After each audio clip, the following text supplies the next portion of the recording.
Mr. Chairman, I won't. I don't think I'll need it, but thank you. You're kind. Thank you, Chairman Clyburn and Ranking Member Scalise, and I want to thank our witnesses for being here today. I really appreciate the work that you're doing, and when people break the law, they should pay the price for it. Especially considering how hurting everyone was during this time. On Friday, the Bureau of Labor Statistics released its latest update on the inflation crisis, which continues to eat away at Americans' wallets. The Consumer Price Index rose 8.6% in May, the highest it's been in 4 decades. Prices are up on everyday goods and services across the board. Rent is up a record 11.3% over the last year. The price of groceries has increased by nearly 12%, the largest increase since Jimmy Carter was president. Gas prices have more than doubled since President Biden took office and launched a crusade against American energy production. On Inauguration Day, gas averaged $2.39 a gallon. Now, for the first time ever, the average price of a gallon of gasoline is over $5. The cause is obvious. It's what happens when the president decides to decrease the volume of flow through our pipelines, suspend new federal oil and gas leases, and stifle producers with costly regulations. Core CPI, which excludes food and energy prices, is at 6%, reflecting that inflationary pressures are straining all sectors of the economy. Overall, the typical family is having to spend around $450 more per month just to buy the same things they would normally have bought a year ago. Real wages are falling in a way that we haven't seen in 40 years.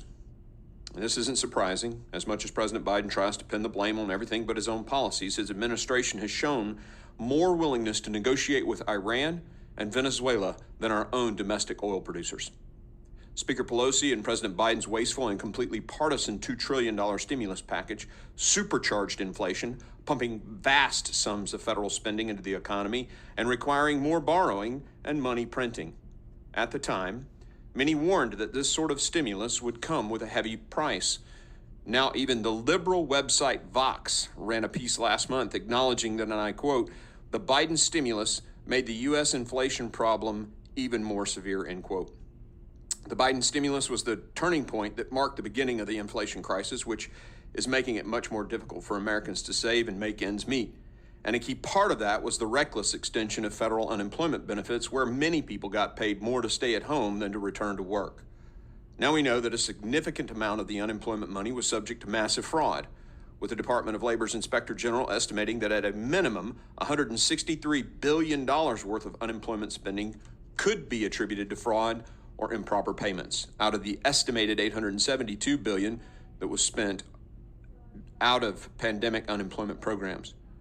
We're talking about an improper payment rate approaching 20%, with hundreds of billions of taxpayer dollars flushed down the drain, most of it gone forever. Hopefully not. Agent Dotson, my first question's to you. In the course of your investigations, have you seen that a significant amount of the fraud, is committed by transnational or criminal organizations? And if so, do you mind detailing a little bit about that? Well, Mr. Congressman, thank you for your question. There's no doubt that transnational and domestic organized crime groups committed fraud in this during this pandemic benefit programs and across the board. And we look at these investigations, not to get back to like Michigan, but, you don't have to be a citizen of Michigan to apply for Michigan unemployment assistance. So anybody anywhere can apply and took that opportunity. We have several ongoing investigations that I can't speak to today. Sure. That do involve transnational organized groups. I can highlight one case that dealt with a West African organized crime group that we have dealt with for years, basically, that commit all types of cyber crime, including ransomwares and business email compromise. And of course, this was a crime of opportunity. So they took that opportunity. They committed pandemic fraud, but they have been arrested and they are currently being prosecuted. And that's kind of the Black Axe group out of Western Africa. So excellent. We've had some success, and we will continue to look, no matter where they are. I mean, we are able to go worldwide not only, here at the Secret Service, but with our partners, we will turn over every stone, and we will go after if it's an organized group or if it's somebody that's committed substantial fraud. I will take the grace you've given me, Mr. Chairman, and ask one last question. If you had to predict the amount domestic versus transnational, what would be your predictions? Any one of you on the fraud? You think it's mostly domestic? Is it mostly foreign? Is it is there an even mix? What's the rough guess? Well, Congressman, I can say that at this time, we're still, as my distinguished colleagues here said, still trying to ascertain the amount of fraud that's occurred and who has committed that. To give those numbers wouldn't be proper at this time. Fair enough. I would say that it's a combination. Well, again, let me reiterate my thanks to the hard work that you're doing to try to dig that out. Thank you. Did you want to say something, sir? I would ask, are you asking in terms of volume or amount of money? Amount of money, actually. Yeah.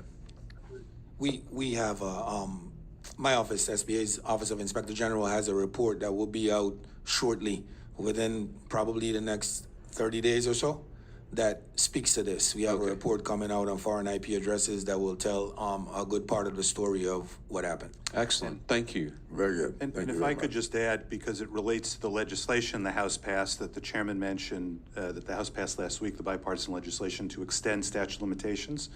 The challenge at this point of estimating it is finding domestic fraud is a lot easier early on than finding the overseas fraud. Sure. Right? We have to go through not only all of the resource issues that come with figuring out what happened from overseas, but also from an investigative standpoint, you need approval to go get the information from overseas. And it highlights the importance of having more than the 5 years that the statute of limitations currently is. The statute of limitations that the House passed that would extend for PPP and EIDL fraud to 10 years, lining it up with bank fraud, which Congress passed back when the S&L crisis hit 40 years ago or so, for good reason back then. It needs to happen now. Hopefully the Senate will pass it, and appreciate the House doing so already. Well, thank you. Thank you, Mr. Chairman.